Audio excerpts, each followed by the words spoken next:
کہ حالات جیسے بھی ہوں، وقت جیسا بھی ہو، حالات جیسے بھی ہوں، وقت جیسا بھی ہو، دعا کرنے سے کبھی گھبرانا نہیں ہے، دعا کرتے رہنا ہے۔ اور یہ خداوند نے اپنی بات کی تائید کی ہے، اپنی بات کو ثابت کیا ہے۔ اور وہ کیا بات تھی خداوند کی؟ خداوند نے لوکا کی انجیل میں سکھایا تھا کہ ہر وقت روح میں دعا کرتے رہنا اور ہمت نہیں ہارنی چاہیے۔ خداوند نے وہ بیوہ اور قاضی کی مثال دی تھی کہ وہ روز دروازہ کھٹکھٹاتی تھی اور ایک دن قاضی نے اپنا دروازہ کھول کر اس کا انصاف کر دیا۔ خداوند نے ایمانداروں کو اس لمحے میں یہ کہہ کہ اب آپ میں اپنی روح تیرے ہاتھوں میں سونپتا ہوں، ہمیں یہ پیغام دیا ہے کہ دعا کرتے رہنا ہے، دعا سے کبھی بھی اجتناب نہیں کرنا، بلا ناغہ دعا کرو، جاگو اور دعا کرو تاکہ آزمائش میں نہ پڑو۔ یہ یہودیوں کی دعا تھی جو وہ سونے سے پہلے کرتے تھے۔ ہر رات سونے سے پہلے وہ یہ دعا کیا کرتے تھے کہ اے باپ ہم اپنی روح تیرے ہاتھوں میں سونپتے ہیں۔ یہ ان کی دعا تھی اور خداوند نے یہ دعا اپنی روح کو خدا کے ہاتھوں میں سونپتے وقت کی۔ دوسری بات، یہ کلمہ ہمیں یہ سکھاتا ہے یسوع مسیح موت پر اختیار رکھتا ہے۔ یسوع مسیح موت پر اختیار رکھتا ہے۔ عزیزوں، کبھی بھی کسی نے خداوند سے نہیں کہا، خدا سے نہیں کہا، باپ سے کہ بس میں اب تیرے پاس آنا چاہتا ہوں، مجھے اپنے پاس بلا لے، اور جیسے ہی وہ کہے اسی وقت اس کی روح اس میں سے نکل جائے۔ صرف یسوع نے ایسا کہا ہے اور فوراً اسی وقت ایسا ہوا ہے۔ خداوند کے کلام میں لکھا ہوا ہے کہ یہودیوں نے پہلا تو اس سے اجازت لی، انہوں نے کہا ہمیں صلیب پہ لٹکے ہوئے لوگوں کی ٹانگیں توڑنے کی اجازت دے تاکہ جب ہم ان کی ٹانگیں توڑ دیں تو وہ شام ہونے سے پہلے مر جائیں، کیونکہ شام کے بعد سبت شروع ہونے والا ہے اور ہم ان کو اس طرح لکڑی پہ لٹکا رہنے نہیں دے سکتے، ہم ان کو چاہتے ہیں کہ ان کو یہاں سے اتار لیا جائے۔ اور کلام مقدس میں لکھا ہوا ہے جب وہ گئے انہوں نے دیکھا کہ ڈاکو تو زندہ تھے، انہوں نے ان کی ٹانگیں توڑی، لیکن انہوں نے یسوع کو دیکھ کر حیران ہوئے، انہوں نے کہا ہائے یہ اتنی جلدی کیسے مر گیا؟ ارے یہ اس لیے ایسے مر گیا کیونکہ اس نے فرمایا ہے مجھے اپنی جان لینے کا بھی اختیار ہے اور پھر اسے واپس لینے کا بھی اختیار ہے، کوئی مجھ سے میری جان چھینتا نہیں ہے۔ جناب یسوع کی روح کو کسی فرشتے نے بھی قبض نہیں کیا کیونکہ مسیح خود فرشتوں کو بنانے والا ہے۔ اس لیے خداوند نے خود کہا اے باپ میں اپنی روح تیرے ہاتھوں میں سونپتا ہوں، اور خداوند نے جیسے یہ کہا فوری طور پر خداوند نے دم دے دیا۔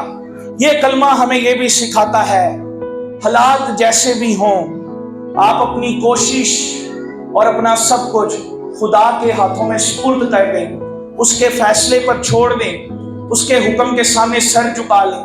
جب وہ آپ کی جنگ لڑے گا تو پوری دنیا دیکھے گی کہ واقعی ان کے ساتھ خدا ہے۔ یہ کلمہ ہمیں سکھاتا ہے اپنے فیصلے خدا پر چھوڑ دیے جائیں۔ جیسے ہی خداوند نے یہ کلمہ کہا کچھ چیزیں بڑی خاص ہوئی۔ پہلی بات تو یہ تھی کہ 12 بجے سے لے کے 3 بجے تک اندھیرا چھایا رہا سارے ملک میں، اور کہا جاتا ہے یہ اندھیرا پوری دنیا میں تھا، اندھیرا چھایا رہا۔ اندھیرا خدا کی عدالت کی نشانی ہے۔ مسیح خداوند نے اس اندھیرے میں خدا کی عدالت کو برداشت کیا ہے۔ دوسری بات یہ بھی کہا جاتا ہے کہ چونکہ ایک معصوم اور راست باز کو کلوری پر چڑھایا گیا، اس لیے کائنات نے، سورج چاند ستاروں نے روشنی دینا بند کر دی۔ انہوں نے اپنا رد عمل دیا کہ ہائے بنی نوع انسان یہ کیا کر دیا، تیرے پاس خدا کا لال آیا تھا تو نے اس کی بھی عزت نہیں کی ہے اور تو نے اس کو کلوری پر چڑھا دیا، اور سورج چاند ستاروں نے لائٹ دینا، روشنی دینا بند کر دی۔ یہ اندھیرا رد عمل تھا فطرت کا کہ ہائے بنی نوع انسان تو نے کیا کیا ہے۔ اس تاریکی کو مسیح نے برداشت کیا، مسیح نے خود اس تاریکی کی گھٹن کو برداشت کیا، لیکن ایمانداروں کو پیغام دیا کہ اس طریقے کا سایہ بھی تمہارے لیے کبھی بھی کوئی مصیبت کھڑی نہیں کر سکتا. اس لیے داؤد یہ کہتا ہے خواہ موت کے سائے کی وادی میں سے بھی میرا گزرو میں کسی بلا سے نہ ڈروں گا کیونکہ تو میرے ساتھ ہے. یہ موت کی وادی آپ کے لیے کچھ نہیں کر سکتی. دوسرا نشان یہ ہوا جیسے یسوع نے جان دی تو پردہ پھٹ گیا ہیکل کا. ہیکل میں 3 حصے تھے، صحن، پاک مقام، پاک ترین مقام. پاک مقام یہ تھا، صحن تھا جس میں غیر قوم کے لوگ بھی آ جاتے تھے، عام یہودی آ جاتے تھے. پاک مقام میں یہودی ان لوگوں کو آنے دیتے تھے جو لاوی کا خاندان ہوتا تھا. اور پاک ترین مقام میں سردار کائن 1 دفعہ جاتا تھا اور وہ 1 دفعہ جا کے قربانی کرتا تھا. اور ایک بڑا پردہ لگا ہوا تھا پاک مقام اور پاک ترین مقام کو الگ کرنے میں. اور اس پردے کی جو موٹائی تھی وہ 1 انچ تھی، اس کی لمبائی 30 فٹ تھی اور اونچائی اس کی 60 فٹ تھی. اور یہ پردہ اس قدر موٹا اور اس قدر مضبوط تھا کہ کہا جاتا ہے کہ اگر ایک زور آور گھوڑا ایک سرے پر اور دوسرا زور آور گھوڑا دوسرے سرے پر باندھ کر انہیں دوڑایا جاتا تب بھی یہ پردہ نہیں پھٹ سکتا تھا. بنجال اس پردے کو نہیں پھاڑ سکتا تھا. پھر یہ پردہ کیسے پھٹ گیا؟ وہ کہتے ہیں مفسر کہ ایسے لگتا ہے کسی نے زوردار ہاتھوں سے اس پردے کو پھاڑا ہے. یہ زوردار ہاتھ کسی اور کے نہیں ہے، یہ زوردار ہاتھ آپ کے خدا کے ہے. اس نے جدائی کی دیوار کو مٹا دیا ہے. اب ہر کوئی یسوع کے پاس آ سکتا ہے. ہاللیلویا. اب ہر کوئی یسوع کے پاس. زمین لرزی، چٹانیں تڑپ گئی. اور چوتھا نشان تھا قبریں کھلی. بنجال آیا تھا، قبریں کھل بھی سکتی تھی کیونکہ اس زمانے کی جو قبریں تھی وہ غار نما ہوتی تھی، ان کے آگے بڑا پتھر پڑا ہوتا تھا. میں جب وہ دیکھتا ہوں نا مسیحی مووی تو میں دیکھتا ہوں، میں کہتا ہوں یہ والی قبر اس زمانے کی بہتر تھی. آج کے زمانے میں تو مٹی بھی اوپر سے صحیح والی ڈالتے ہیں، ساتھ کہتے ہیں اور لیپا لپائی کرو باہر نہ آئے. اس طرح ہوتا ہے. اور جب میں آج کی اس قبر کو دیکھتا ہوں تو میرا دل کئی دفعہ گھبراتا ہے. میں کہ خدا نہ خواستہ اگر سانس آ جائے تو ہوگا کیا. لیکن چلیں، دنیا کا ایک نظام ہے جو فطرت نے بنایا ہوا ہے. لیکن اس زمانے کی قبریں غار نما ہوتی تھی. وہاں پہ سلفیں پڑی ہوتی تھی، وہاں پہ رکھ دیا جاتا اور آگے پتھر رکھ دیا جاتا. بنجال کی وجہ سے ہو سکتا ہے قبریں کھل بھی سکتی تھی اور کھلی بھی، لیکن بڑی بات یہ نہیں تھی کہ قبریں کھل گئی، بلکہ بڑی بات یہ تھی کہ یسوع کی آواز سن کر ان قبروں میں پڑے ہوئے مقدس زندہ ہو گئے اور لوگوں کو دکھائی دیے کیونکہ یسوع کی آواز تھی. دکھایا وہ وقت آتا ہے بلکہ ابھی ہے جتنے خدا کے بیٹے یسوع کی آواز سنیں گے وہ زندہ کیے جائیں گے. ہاللیلویا. اور قبریں کھل گئیں. اگلا نشان تھا صوبیدار. یہودیوں کی فوج کی جو سب سے بڑی اکائی تھی وہ لیجن تھی. لیجن 6000 فوجیوں کو کہا جاتا تھا تمن. اور 6000 فوجیوں کو وہ ڈیوائیڈ کرتے تھے 10 ٹولیوں میں اور 600 کی ایک ٹولی ہوتی تھی. پھر 100 کے اوپر ایک صوبیدار ہوتا تھا اور یہ 100 کے اوپر ایک صوبیدار تھا. اور یہ یسوع کی مصلوبیت کے حوالے سے انچارج تھا. اس کی ڈیوٹی تھی یسوع کو مصلوب کیا جائے. جب اس نے ساری چیزیں دیکھی تو اس نے کہا بے شک یہ کوئی عام نہیں، یہ خدا کا بیٹا ہے.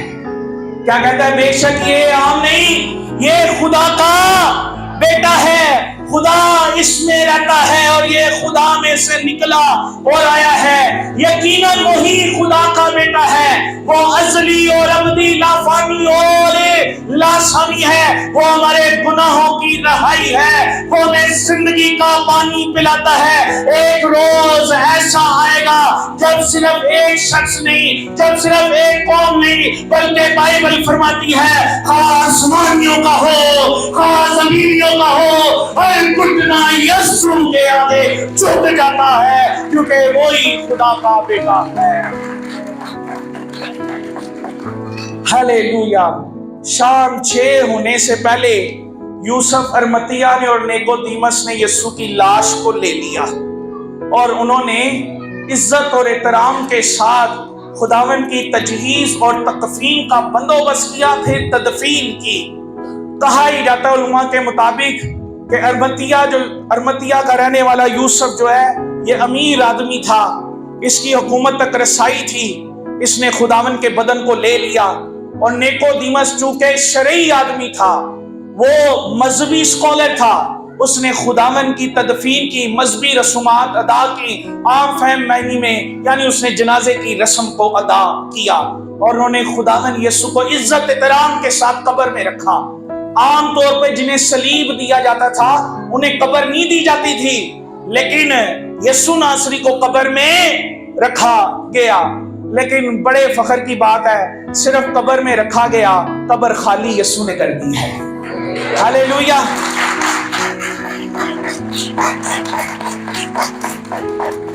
ان دونوں اشخاص کا کریکٹر پازیٹیو ہے، لیکن ان دونوں اشخاص کا کریکٹر نیگیٹو بھی ہے۔ یسوع کی زندگی میں یسوع سے ملے ضرور، لیکن انہوں نے لوگوں کے سامنے برملا اعلان نہ کیا کہ ہم یسوع کے شاگرد ہیں۔ لیکن اس کی موت کے بعد انہوں نے یہ رسومات ادا کی جو ان کو کرنی چاہیے تھی۔ ہم بھی کئی دفعہ زندگی میں کسی کے لیے کچھ نہیں کرتے، اور جب کوئی دنیا سے چلا جاتا ہے نا تو کہتے ہیں کفن میں نہ لے آدما، کوئی ساڑھے لائق حکم، کوئی ساڑھے لائق حکم، کوئی ساڑھے لائق حکم، دسو بھائی جی کوئی ساڑھے لائق حکم۔ لیکن ہو سکتا ہے وہی زندگی میں آپ کا باپ، وہی زندگی میں آپ کا بیٹا، وہی زندگی میں آپ کی ماں شاید دوائی کے لیے ترس رہی ہو کہ مجھے کچھ پیسے مل جائے میں دوائی لے لوں، اور ہم وہ نہ کریں، ہم کہیں چلو ان کے نام کی 10 دیگیں دے دو، چلو ان کے نام کا قورمہ باہر کے لوگوں کو کھلا دو۔ ارے وہ سب کچھ بیکار ہے۔ اگر آپ کچھ کر سکتے ہیں تو جیتے جی اپنے عزیز کے لیے کیجئے، خدا آپ کو اس کا اجر دے گا، کیونکہ خداوند نے فرمایا ہے جو اپنے لیے چاہتے ہیں وہ دوسروں کے لیے کرو۔ اور اگر یہ منظر یہاں پر ختم ہو جاتا تو مسیحی لوگ کبھی بھی سر نہیں اٹھا سکتے تھے۔